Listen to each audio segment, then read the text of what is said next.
Hello students, this is Ujjwala Bhandiwad, lecturer from KLS Gokte PU College of Commerce and Science, Belagavi. Today I begin with a new lesson, that is chapter number 6, Basic Concepts of OOPS. OOP stands for Object Oriented Programming. Before we learn object-oriented programming, let us discuss what is programming means. Computer program is a set of instructions to complete a specific task. Means a set of instructions to complete a specific operation, that is called as a task. Okay. Earlier, the set of instructions were written in the machine level language. Machine level language uses only two symbols. We know that 0 and 1. Hence, it was difficult to write the program or a set of instruction only in terms of 0 and 1. Hence, new languages have been developed. They are known as high level languages. These high level languages are written in English like languages, okay? So these languages are not understood by the computer. Hence, these languages have to be translated into the machine language, and this translation is done by the one software that is called as compiler. So, what is compiler? One more question, students. Compiler means a software which translates high level programming language into machine level language. The programs are written by the person and we call him as a programmer. Now, let us discuss programming approaches. Approach means methods. There are actually two programming approaches are there. First one is procedure oriented programming. Procedure oriented programming means here the problem is a sequence of things to be done. Means here we can view the problem as sequence of things we need to perform. Here the primary we concentrate on only on functions. This to be done, this to be done. In that way we are focusing only on functions. Second approach is object oriented programming. This chapter actually contains object oriented programming. It ties the data and the functions closely together. Okay. What it does, it decomposes the problem. Decomposes means divides the problem into smaller parts. Okay. Once you take any problem, that problem is divided into smaller parts, and that smaller part we call it as objects. And around those objects we try to create the data and functions in this object oriented programming. It is a basic principle of design and development of programs. Here, it provides one advantage in creating and development of a software for a real life applications. Means any real life problem is solved by using object oriented programming. Okay. Here the advantage is that small modules of the program are developed in a very short period of time, and these modules are shared among the number of applications. It means that once if I develop one particular program, small program, then that program can be shared for a different problems. The basic element of object oriented programming is data. Means it focuses mainly on a data. It will not focus on functions. The object oriented programs are built by combining our data and functions together. Functions means these are the operations which will be operated upon the data. Okay, we can take languages like C++, Java. All these are coming under the category of object oriented programming. Now let us have a brief look over what are the basic differences between procedure oriented language and object oriented language. Okay, here in a procedure oriented programming, first difference is it is a top down approach, whereas in object oriented programming it is a bottom up approach. Second difference is here mainly in procedure oriented programming, we focus it on the data, we focus on functions rather than data. But in object oriented programming we focus only on data. Okay, and since object oriented programming is more secure, our procedure oriented programming is less secure. Secure means in terms of security we can concern, it is less secure. Example we can see in procedure oriented programming approach, C language and COBOL language, whereas in object oriented programming we can consider C++, Java, etc.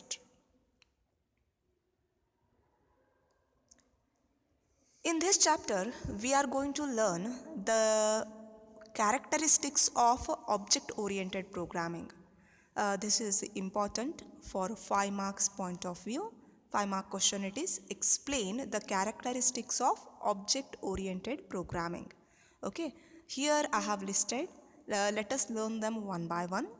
First characteristic is objects, second one is class, third is data abstraction, fourth character is data encapsulation, fifth character is inheritance, sixth character is overloading, seventh character is polymorphism, eighth character is dynamic binding, and last character is message passing.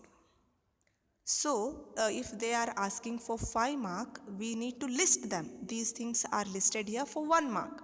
Afterwards, we have to explain them in detail one by one. So, now let us learn each character one by one. First character is object.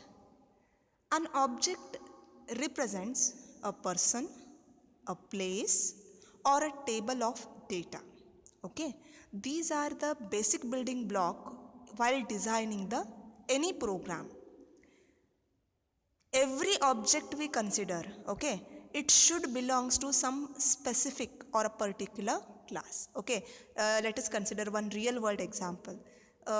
Suppose if I consider fruits, apple, banana, mango, orange, all these are examples, okay, of the fruits, and they belongs to the class fruit.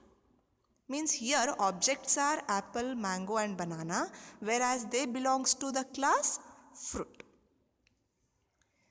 Every object we define, okay, it has two important things in it. One is member data, another is member function.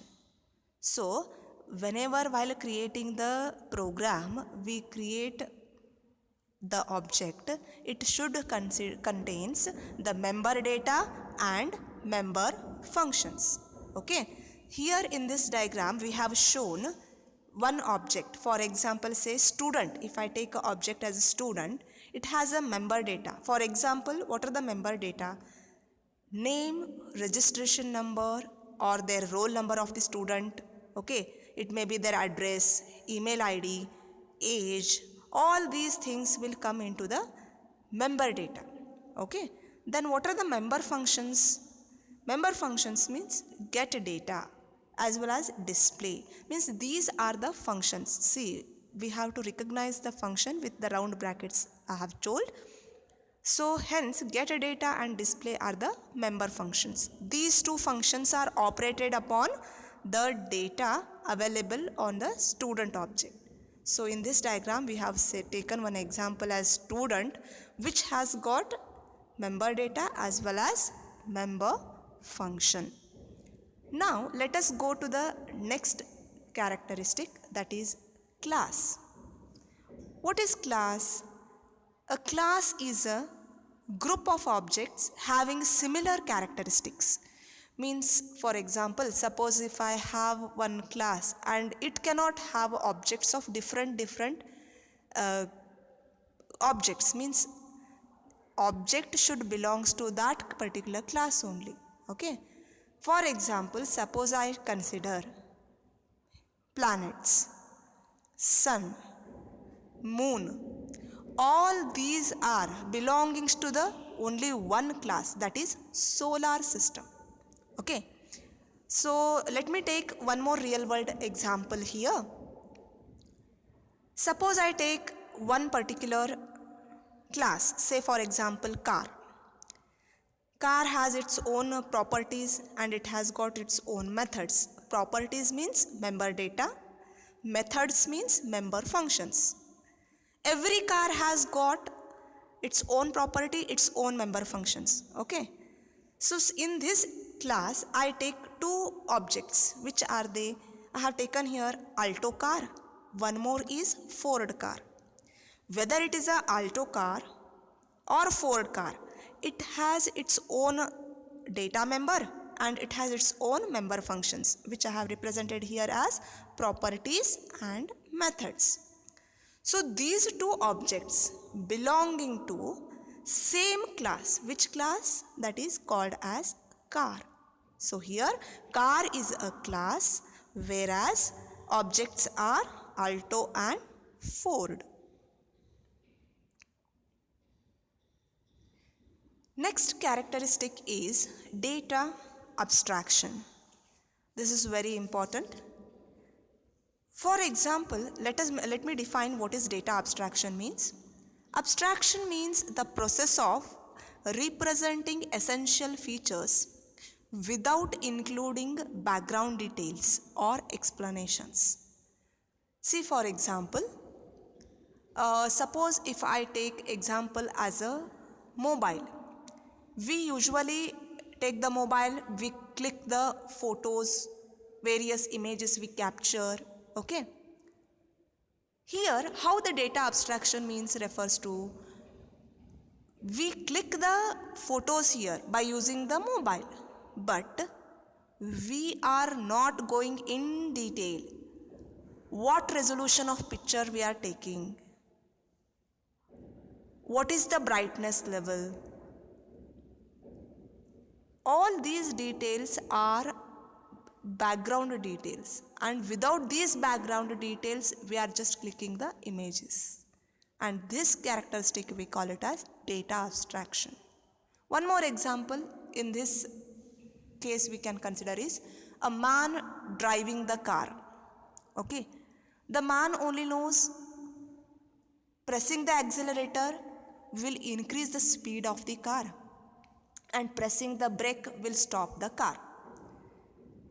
He doesn't know when he presses the accelerator how the speed of the car increases, or when he click on the brake how it will stop the car. Means internal mechanism he doesn't aware of it, but he uses it. This characteristic we call it as abstraction. Abstraction means the process of representing only essential features without any background details or explanation. Next characteristic of object-oriented programming is data encapsulation. So what is data encapsulation? Okay. Data encapsulation means it combines the data and functions into a single unit called class.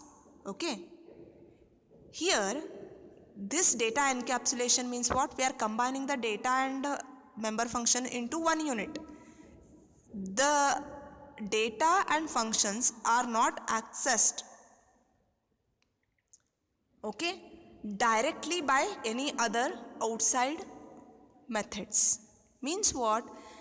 whatever the data you have created, that is accessed only through the member functions which you have created. Outside any member function cannot access this data, and this quality we call it as data encapsulation. See, let me give you one example. Suppose in a company there are different sections we have. For example, there is a account section, there is a finance section, sales section, etc. Okay. Finance section handles financial transactions. Similarly, sales section handles the sales related activities. Okay. There may be a situation when some reason official from the finance section needs the details about the sales. Okay. Means what? A person from the finance section requires the data about the sales activity of some particular month. In that case, he is not allowed directly to go and get the data of the sales department. Okay. He first have to contact some other officer of the sales person. Then he will get the permission. He has to request him, and then he get the entire detail of the sales. This concept we call it as data encapsulation. Okay. So data encapsulation means it prevents the direct access to the data. Okay. Means data is accessed only through the functions present inside the class. Okay. This quality we call it as data encapsulation. So students, we have completed 4 characteristics of object-oriented programming. Remaining characteristics we will be covering in the next class. So first let me cover what are things you have learned in today's class with a few question and answers. First question is, what is an object? Object means it represents a person, a place, or any table of data. Okay. These are the basic building blocks of object-oriented programming. Okay. Then in second question is, what do you mean by class, or define the term class? These questions are for 1 mark point of view. Okay. Class means grouping the objects having similar characteristics. Means group of objects having same characteristics, we call it as a class. For example, I have taken the example of fruits. Whether it is an apple, whether it is a mango, whether it is a banana, all of them belongs to the class called fruits. Okay. Then third question is, define the term data abstraction. Okay. Data abstraction means, it means process of representing essential features, okay, without including any background details or any explanation. We call it as data abstraction. Okay. Just now I told you the example of the mobile phone. Through the mobile phone, we transfer the files. From one mobile to another mobile, we transfer the files.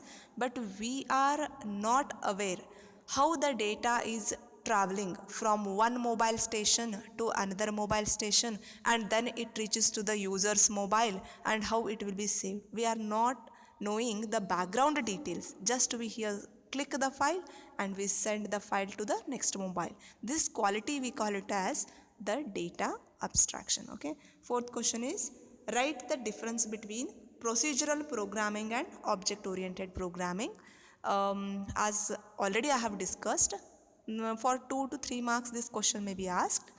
Procedural oriented programming only focuses on the functions, whereas object-oriented programming focuses on the data.